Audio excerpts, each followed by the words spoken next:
Hello and welcome. In today's world, the online space has become a mirror that many believe reflects reality itself. What we see and share online now shapes perceptions, drives conversations, and even influences policy decisions across the globe. Nigeria is no exception. Our digital landscape is vibrant, passionate, energetic, and at times volatile. It's where citizens express their hopes, their frustrations, and demands in real time. But how does the federal government engage with this dynamic space? Are the voices of Nigerians being heard? And are their concerns addressed? To help us unpack these questions and more, we're joined by the Senior Special Assistant to President Bola Tinubu on Digital and New Media, Ortega Ogra.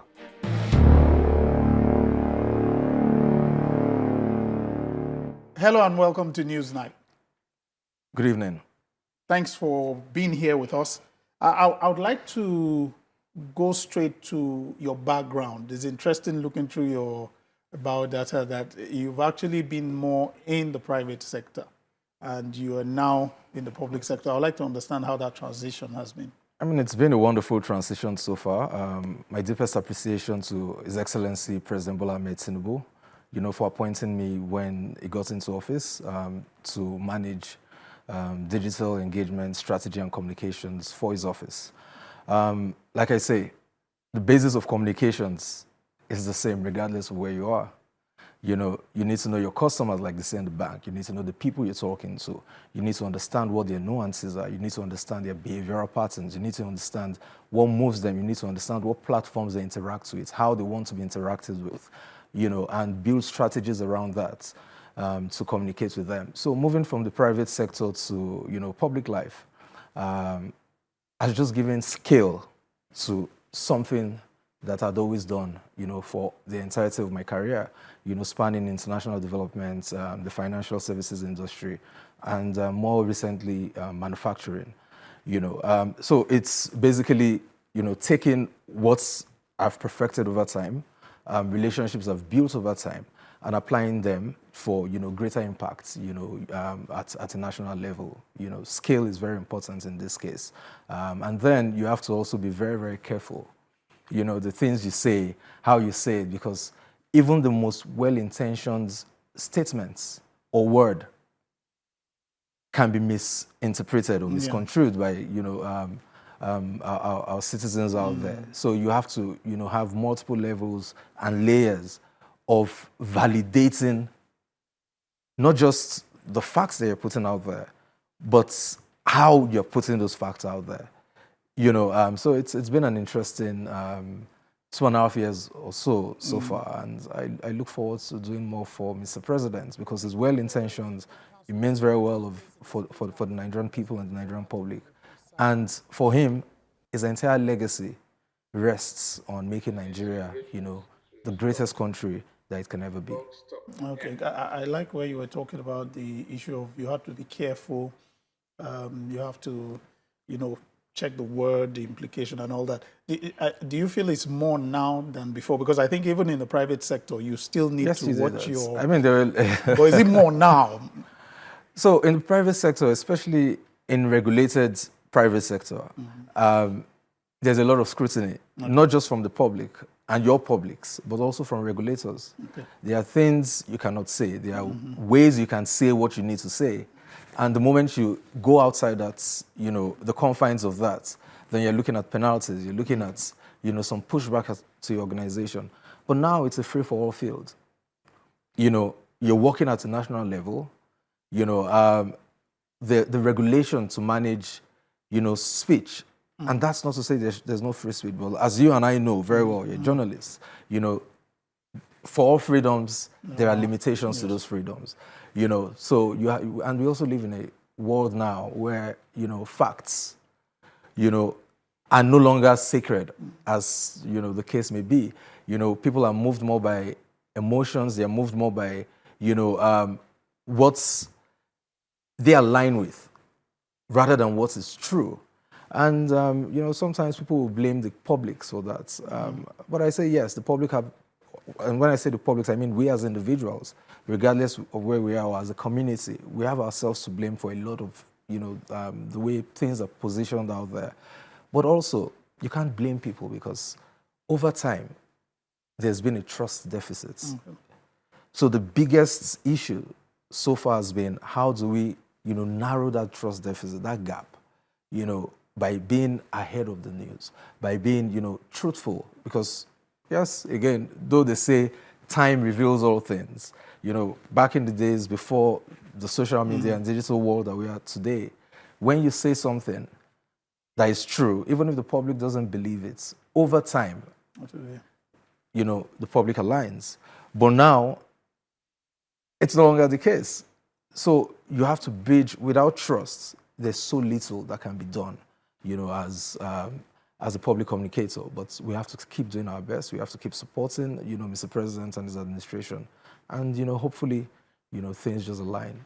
I think for me, I want to know how much or how well does the issue of this social media and online, how does it affect or how does it influence the strategy and the communication coming out of the presidency?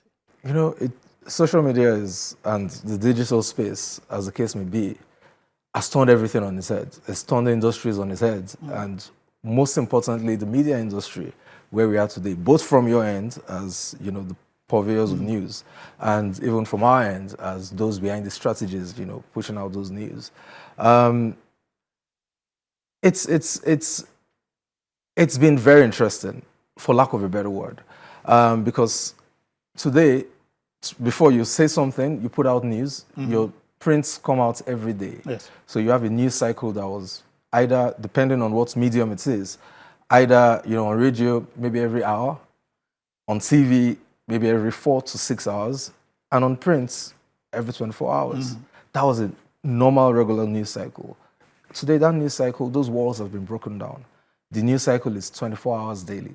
You know, there's no breathing room. There's no, so things are coming by the second. You said minutes, but I would rather say by the second or by the milliseconds. You know, and you have to be able to stay on top of it all. You have to be able to see through the noise and pinpoint what exactly, you know, you're trying to achieve, what exactly you're trying to focus on, what exactly people are trying to even tell you, you know, so that you can respond or put in place appropriate communication strategies, you know, to close that knowledge gap, as the case may be, or information need, you know, by the public. Well, but how does that affect what you people, how you communicate, what you want to communicate? Of course it does. How does that do? Of course it does. Before, you had to trust that, yeah, an editorial team sitting behind a newspaper or a radio station or TV station would do additional work on whatever you push them. You know, they had staff within that would also go out to validate whatever it is you're saying. They had people that, you know, when the staff come back in, we piece that alongside what you've put in and also track to ensure accountability. Today, the citizen is the chief media officer, the citizen is the journalist on the streets, the citizen is the editor, and the citizen is the one holding you accountable, regardless whether in public or private sector. So everything we do has to take that into cognizance. So you do? Yes, definitely we have to. Okay. Because, see, I mean, when a press release comes out from the State House, for instance, before even most newspapers have started to post it, you guys post it online first. The conversation starts online. So you have to think, what are the likely, you know, immediate feedback that we're going to get from this? What is the feedback that we're going to get, you know, 6 to 8 hours after that has gone out? Is there the likelihood or propensity for this to cause some form of, you know, unintended crisis, you know, communications crisis? You have to think through all of that for everything that you do. When you're even planning, because you say, I'm of the school of thought where communications, the role of communications must be at the planning table.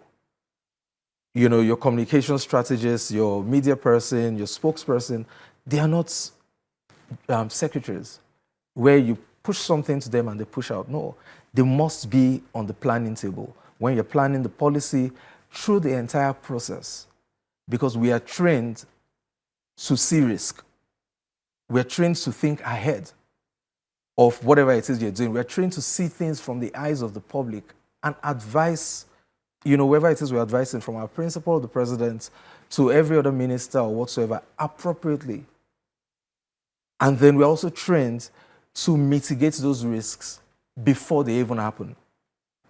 So we have to put all that into context for every single communication that goes out and every single communication that we haven't sent out, but people are pushing out on our behalf, whether true or false. What would you say is your what I call it, strategy as regards how you present yourselves online? Because and I'm talking now of the media team, because I think they've been complained that you mean Mr. President's media team? Yes, the Mr. President's media team. That it appears online, it appears there are times where one is not clear whether there's a set template or everybody flies as he wills. Actually, in what you see as disorganization, there's a lot of organization there. But also there are divergent views on how to approach this. And that's the beauty of, the team that we have.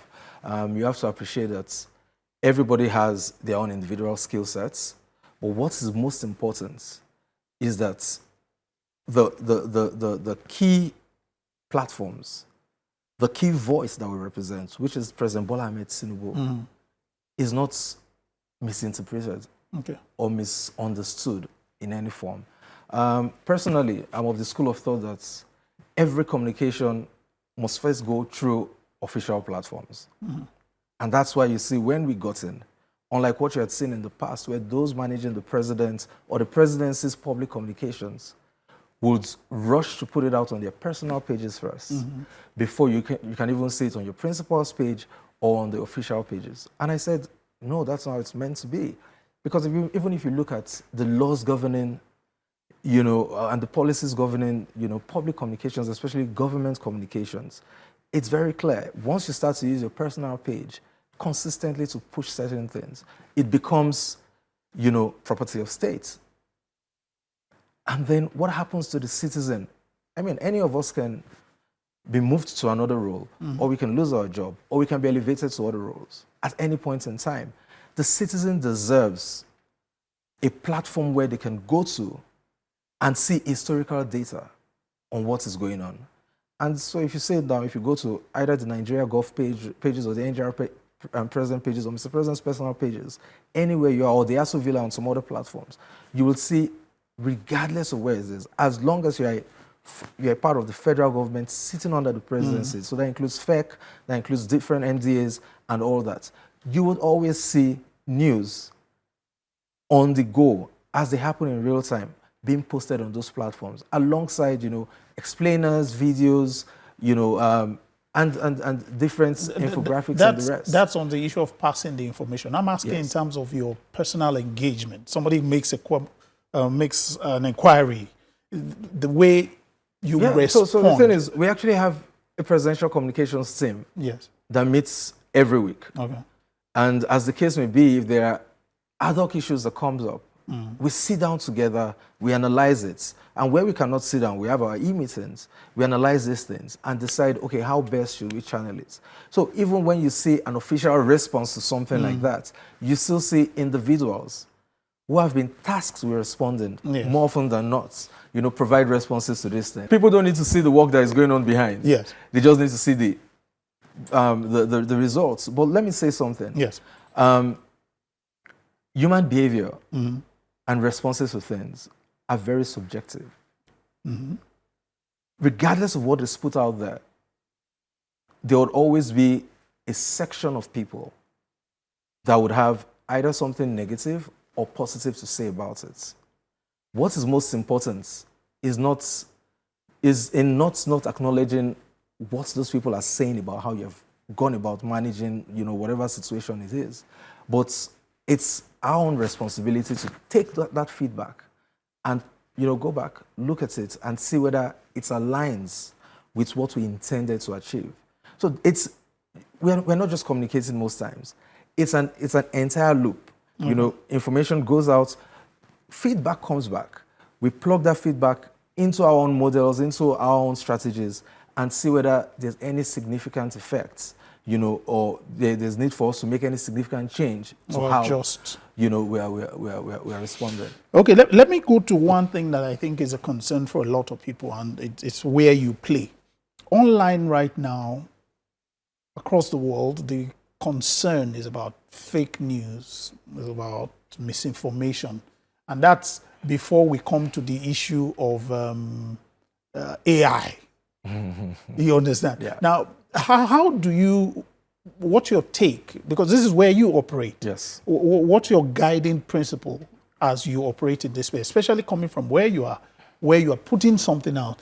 And like we both agreed, this space is very volatile. Things are always coming up, reactions, emotions. What's your guiding principle? So my guiding principle is simple. People do not, you know, believe misinformation or accept misinformation because they are stupid or foolish. They accept it because, you know, humans naturally are emotional.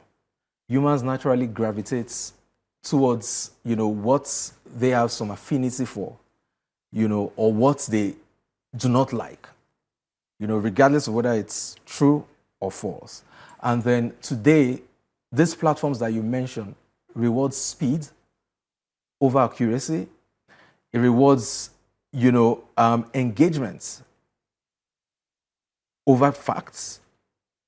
And, you know, there are not too many guardrails to ensure that platforms, you know, are responsible enough to check where, you know, the information is wrong, to check it and curb it. So my guiding principle is simple. You know, truth and trust will not win by default. That time is long gone. It's only win by us, you know, being consistent, us continuing to put the truth and the facts out there, us prioritizing, you know, the data as is over unnecessary propaganda, and ultimately us being in tune with the public so that we can start to rebuild the trust that historically had been lost between the governed and those that are governing. And great for us, our principal, Mr. President, President Bola Ahmed Tinubu, His Excellency, has ensured, you know, is not one to play to the gallery. He's a straight shooter, he shoots from the hip. And I do not think any of his aides have the temerity or, you know, the guts to tell lies when your principal would not accept it. It would call you out of it, and you'll probably be penalized if you do that. So we'll keep prioritizing, based on these principles, we'll keep prioritizing the truth, we'll keep prioritizing facts, and for us, most importantly, we need to keep, you know, or increase the pace of pre-bunking news and putting things out there before anything even occurs, because we have the tools to be able to see these are the trends, these are where people are thinking, this is where, you know, public sentiment is going, and, you know, provide information and answers before it even happens. I want to piggyback on the point you made there, the issue of guardrails. Some people are of the opinion that government needs to do more to protect citizens from the dangers of fake news, misinformation, and all that. Where do you stand on this? I totally agree with that. You know, most times when people hear fake news and misinformation, they are looking, or when those conversations come out in terms of providing legislation to regulate those spaces, most people look at the conversations from a political perspective. And I think that's doing the Nigerian people and the Nigerian states a disservice. A simple WhatsApp message, sometimes even though well-intentioned, on how to take care of your health or an health issue, can lead to unintended public health, you know, consequences for the general public. So I'll give you an instance. A couple of days ago, a young person was bitten by a snake, and the person passed on. And since then, I've seen numerous WhatsApp messages, chats in groups, telling people that, oh, whenever a snake bites you, Don't. You splint it and tie it up. But the truth is, I mean, I studied public health as my first degree. The truth is, when you do that, more often than not, the person does not survive because different snakes and different venoms act in different ways. In fact, that actually might cause even you to bleed, to die faster, because the moment that is removed, the venom spreads faster and hits your body in a way that's... So someone putting that out, imagine the number of deaths we have in this country by snake bites. What that can do is the public is already misinformed because of that, because those strategies have spread. And in future, we might see an increase in fatalities as a result of that. So it's not always a political conversation. Secondly, you're seeing the rise of people, because now social media is no longer about, having the truth or the facts out there. People are just putting things out there. You can't say certain things that we say in Nigeria. In some of the countries that, sponsor some civil society people to come fight about regulation here. A lot of things that I see Nigerians put, is a group of Nigerians put out there. If you did that in other countries, you would have the police knocking at your door. Your fines or, the punishment for that is very clear. But here, once you try to checkmate that, the conversations are always there by those who do not mean well for not just the current crop of Nigerians as we have, but even our generations yet unborn, is that our government has no business regulating how information is shared or used. No, government has an obligation and a responsibility to put national interest first. If that means providing a framework under which people can interact with themselves safely, in a way that does not inflame, in a way that doesn't cause, that doesn't put national interests at risk, then the government has a responsibility, not only to Nigerian, but the Nigerian people, to put those guardrails in place. The next question is that other people are asking why government has not done that. Yeah, because the government tried, on a number of occasions. I'm sure as a journalist, if you look at the data, you would see that over the years, there have been attempts to bring in some form of regulation. Yeah, but in fact, if another administration even took a very drastic step at some points and, stopped access to certain platforms in this country. Can I say they were right or wrong? No, I don't have the data that they used to make those decisions then. But the Nigerian people fought against any form of regulation, saying, oh, our laws are robust enough, to cover that. But no, laws are not meant to be static. Laws are meant to be, to move alongside the times. Laws are meant to reflect, justice, equity, fairness, but also reflect what your national interest is and put that above all else.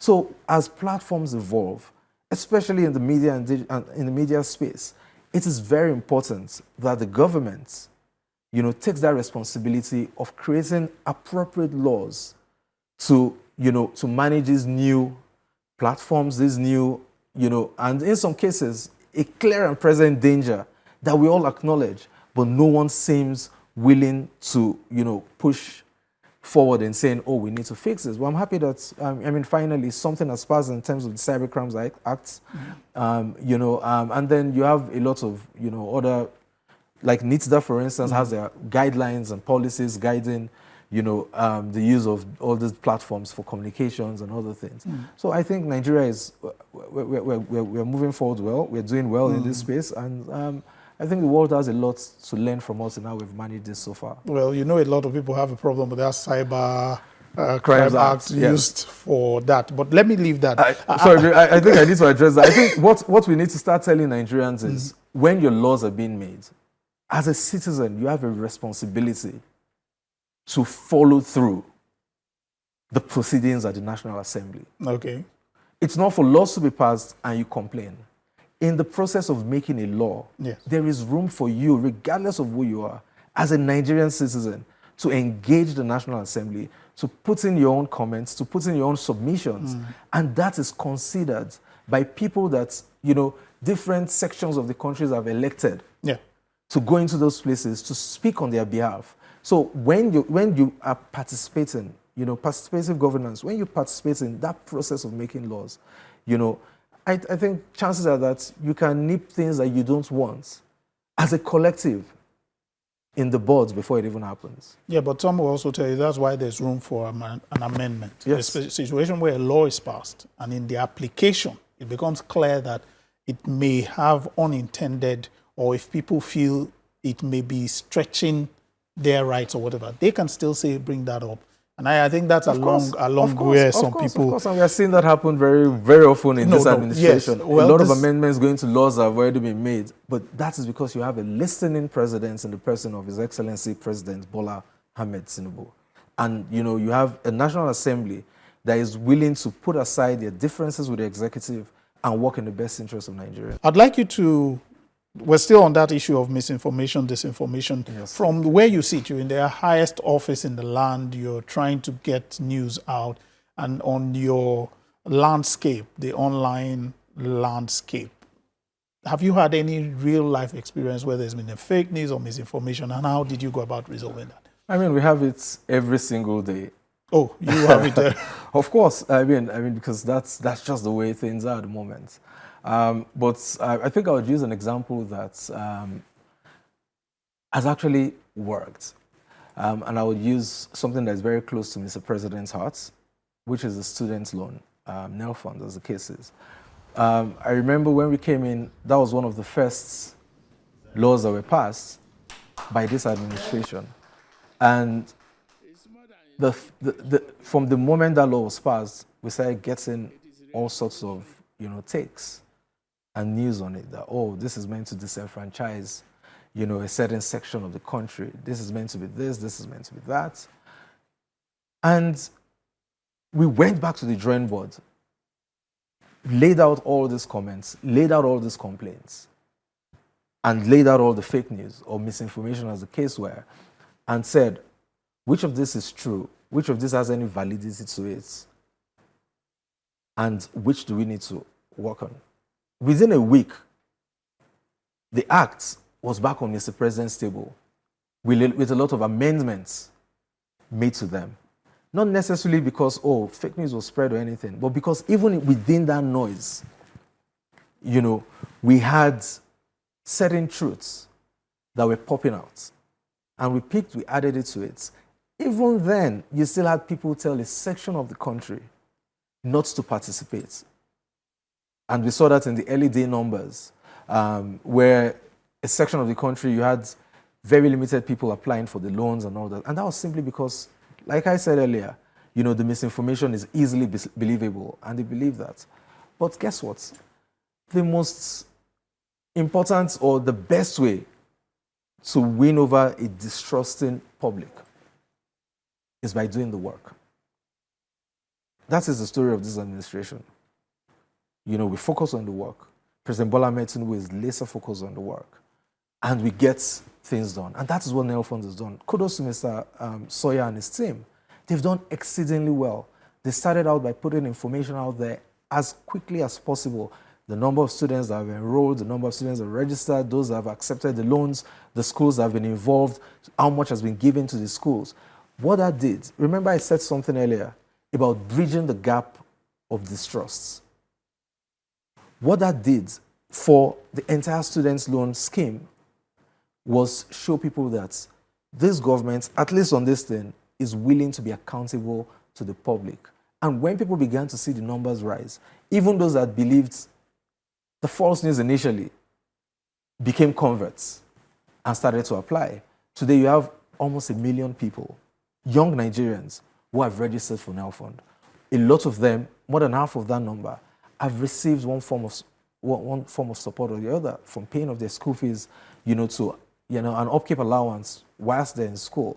And guess what? These people don't get to pay back till 2 years after they finish school, or if they get a job, whichever comes first. And for us, that's more or less validation of the strategies that we take. Not everything, not every fake news, not every misinformation is meant to come out or be responded to as a press release or something. Sometimes it's as simple as just getting the relevant, MDA or scheme to do their job. Nothing, converts people better than that. And I'll use this opportunity to tell everyone who is supporting the administration of President Bola Ahmed Tinubu and everyone in government to just keep doing the work. Sometimes it can be thankless. And a lot of times it is thankless. But the Nigerian people deserve our focus, they deserve our accountability, and they deserve our wins. Just as Mr. President, will do. We need to take that a cue from him. Okay, let's go into some issues right now, because I think part of what a lot of people will say when they listen to you is that if you talk about the work, that should show on ground. And there are a lot of people who believe that what appears to be said sometimes by those in government, those in the agencies, seems to contradict the reality on ground. A few days ago, an official of the World Bank had a meeting with the president and was saying how the reforms were exemplary, commendable, an example to the world.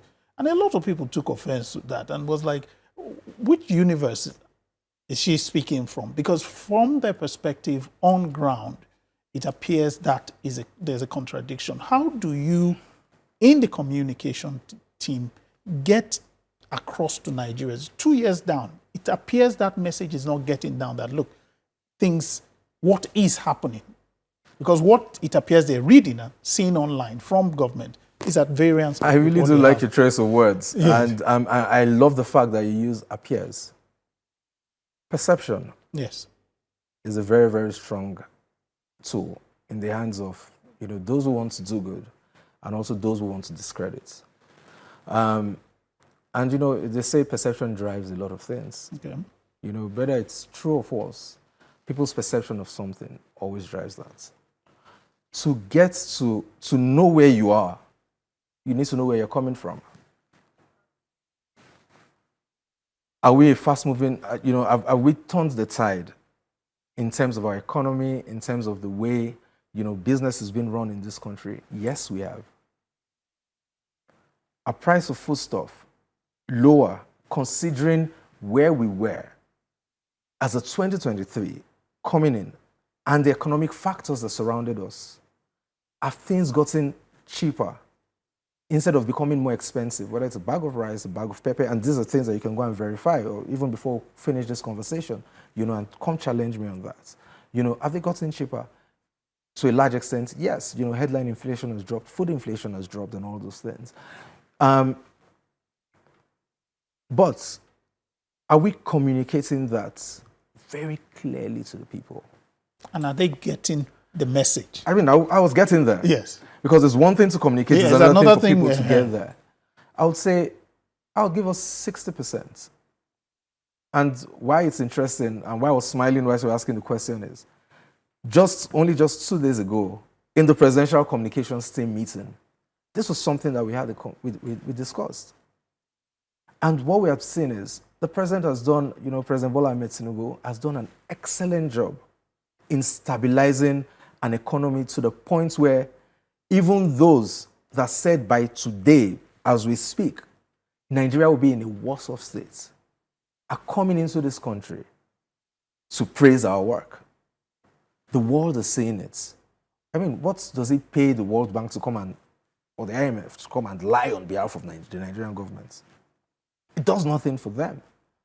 What does it pay an investor, from a foreign investor, to come into this country, bring his money that he's trying to protect and grow, when they have some of the best, analysts in their teams and everything, and can actually look through our books and look at what we're doing and say, oh, are these people actually doing well? They are seeing it. But because we ourselves have not done an excellent job, and I'm not, trying to say that, oh, we've done poorly. No. When you say we ourselves, who are you? I'm talking of the communication side of things. Okay. Government communications. I'm not saying we've done poorly. No, don't get me wrong. I am saying we should start talking about the realities that people are seeing. And I'm not acknowledging, whatever the challenges are. Let me give you a case in point. Every single time we've spoken about the Lagos-Calabar Highway or the Sokoto-Badagry Highway, we tell you how many kilometers of roads. Yes. You see people taking drives on it. You see, third-party feedback as to how this is easing their lives, even though it's not complete. Just a small phase has been completed so far. But guess what? What are the real stories of that road? You have over 20,000 Nigerians gainfully employed, feeding their communities.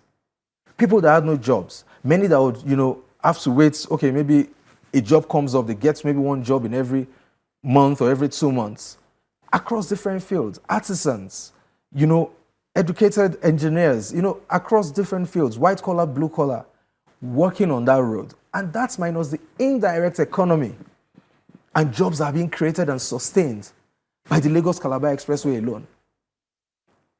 These are hard facts. These are the people that their lives are being touched. These are jobs that would have not been created if these infrastructure projects are not going on. Now, look at how many roads are going on across the country. Let's say on the average, you have 1,000 people working on each of them. Yeah, you are doing the math. No, I'm coming. I'm telling you. So, you see, so at the end of the day, I think, and this is not just the presidential communications team, this is also the media. When people come to say, oh, things are not working well, oh, we are not feeling these things, oh, now road we go chop. We need to be able to go out and tell those stories and say, yes, now roads 20,000 people they chop from. Now road communities they build from, you understand? You need to show them this. People are getting their lives, they are getting a means of livelihood. People are living lives that they never thought they could live. People are having a consistent source of income to take care of not just themselves, but their families and their communities from all these projects that are going on. So many a times the conversations that we have out there are not just infrastructure conversations.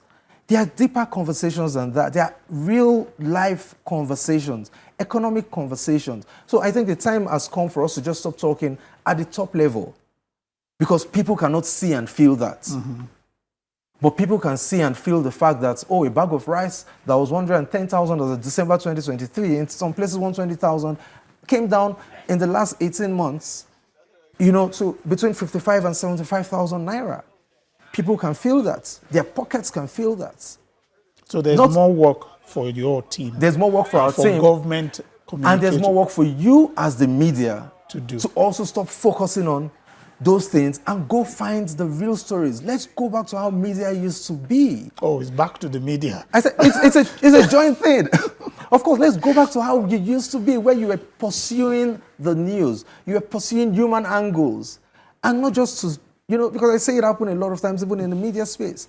It's almost as if we're farming engagements. No, Nigeria is the one country we have. I seem animated talking about this because I'm extremely passionate about this country. And I get, a lot of that passion too from my boss, Mr. President, President Bola Ahmed Tinubu. Nigeria is one country that we have. We need to work together. It doesn't matter who is in power. So, but what it appears you're putting forward now is that the stories or whatever is coming out as people's complaints are more for engagement than what is fact. Definitely not. I'm not saying implying that. Okay, so I'm saying what if like you did when you were talking about how you looked at the issue of the Nel Fund, look through this to see that maybe within those exactly. Like I told you, I said only just 2 days ago, the presidential communications team met on this. Okay. And we looked at it deeply. And this is one of the things that has come out. I say, we're all working together. We're all parts of a whole called Nigeria. Whether we're in the presidency as a presidential communications team or an elected official or you as the media who are the fifth, realm of state, we all need to work together and help the Nigerian people understand why we are where we are, why the economy, which was regressing at some point, has been saved, has now been stabilized, and how that stability that all these people that they see come to this country to talk about, that stability they're talking of, how it translates to the common man on the streets. It's not a job for us alone. We could do it, but it would not be enough. It's a collective work. Let me... You mentioned the issue of you people having meetings and all. And while I wouldn't want to understand what the total is, from your own desk, digital, online, strategy, communication, when you look through, I assume you have a team, look through the metrics and all, what's the perception you get from online of your administration? Okay. I'm highly pleased as we speak. And Okay. I'll give you a little bit of a background. No. The 2023 elections were some of the most divisive in terms of the narratives that were out there in this country. You had certain candidates and you had even citizens, pushing all sorts of narratives that sought to divide. It's an election after all. Yes, people have to be passionate about it. People have to, put in the person in office who they believe is best suited for the job of pushing what they want as citizens of this great country, Nigeria. And that's carried into the starting months of President Bola Ahmed Tinubu's administration. A lot of people never wanted to hear what the administration wanted to do. And we still have, smatterings of that here and there. They're just not interested. And then there's a group of people who, for whatever reason, just don't like the president. And that's their prerogative. Yes. It's their right. But what I say, and what Mr. President has said many times is, do not throw out the baby with the bathwater. Don't like me. Don't like my face. Don't like the fact that he is the elected president of the Federal Republic of Nigeria. But love your country. And that's the basis of it all. And I'm happy that, you see, the president on his inauguration speech, he called on every single aspirant to come to the table with them. Let them work together. Call us out where we're wrong. But most importantly, let us work together to fix this country. So what does Did anybody listen? No. Even when those that didn't contest with him, when they didn't listen, today we are seeing many of their subnational governors that got elected having seen the light. And I'm moving to Mr. President's party, the All Progressive Congress. I'm not here to speak about politics. Yes, but I'm trying to put you back on the line because of time. I'm just trying to tell you. What's the perception? What's the perception that comes back to you? The perception has swung, in favor of the president because time has revealed his intentions, that they are in the best interest of Nigeria. Yes. Time has revealed that despite nobody giving Nigeria a chance, in fact, we're always being compared to certain other countries, one in Africa, one in South America, that were in a similar position as us in 2023. We're always consistently being compared to them.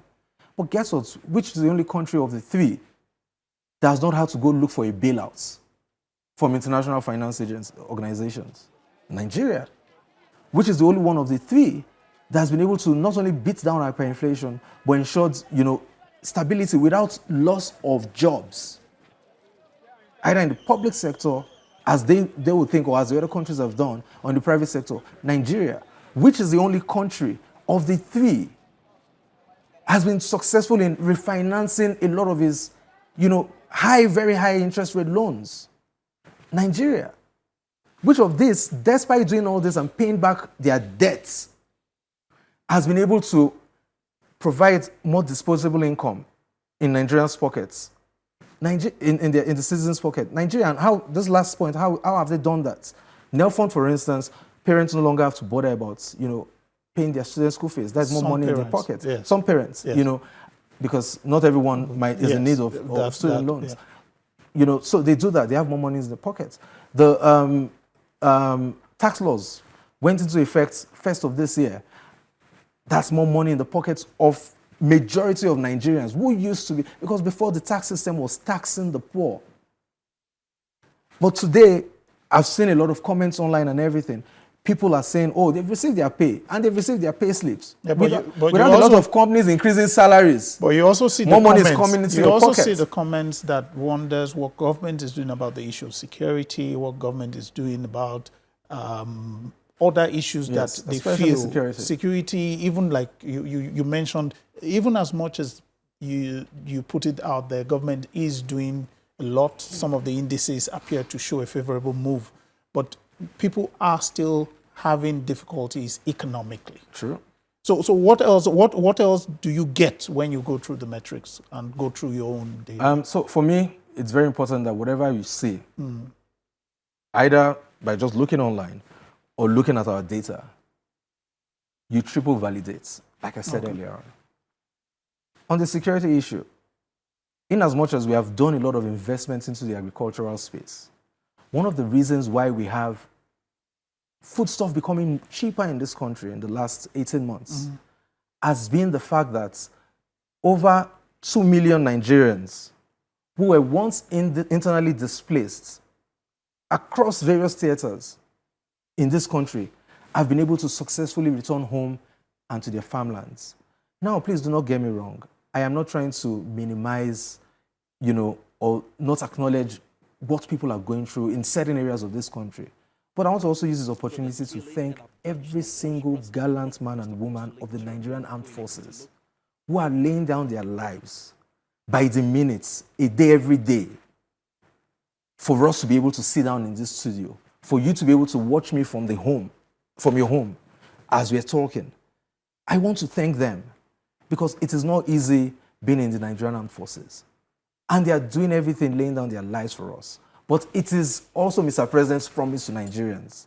He has provided more equipment. He has provided them, improved remuneration for them. And we're also looking for ways to increase our partnerships with other countries, including the United States, who align with our vision. It's not about person. It's not about our personal feelings. It's not about personality.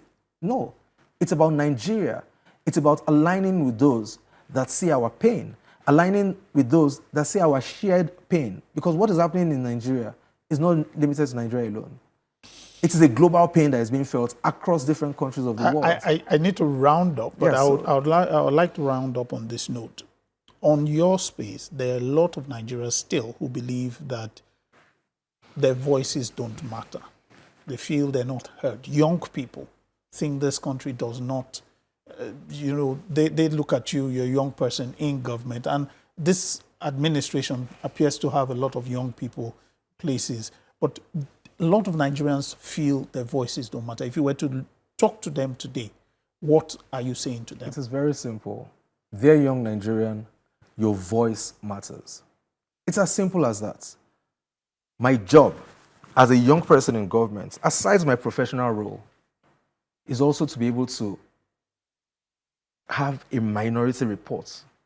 Even if everybody in government says this way, I, as well as other young people in government, we have an obligation to the young people of Nigeria that we represent to speak up and say, this does not bode well for our constituency, our primary constituency, the 60%.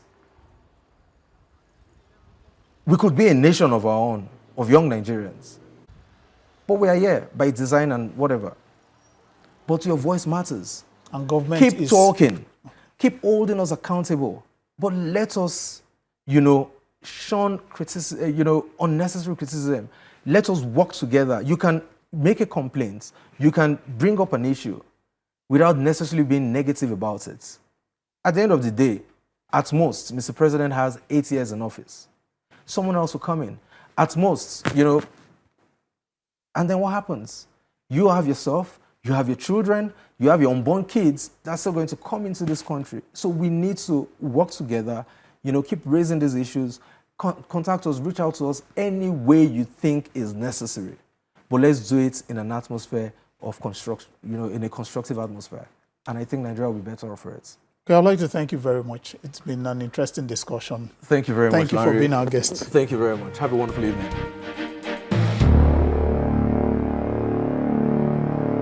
Tonight's discussion has truly been a tale of perspectives as we look at what it appears Nigerians are saying and what government is seeing and hearing. But the conversation doesn't end here. It's now your turn. We want to hear your views, your reactions, and your questions. You can connect with us through our social media platforms or send an email. Your voice is an essential part of the dialogue. And if you missed any part of tonight's program or would like to revisit other episodes, past episodes, simply head over to our YouTube channel, search for Newsnight, click on playlist and catch up on the ones you want to watch. Thank you for being such an important part of tonight's program. Until we meet again, stay safe and stay informed.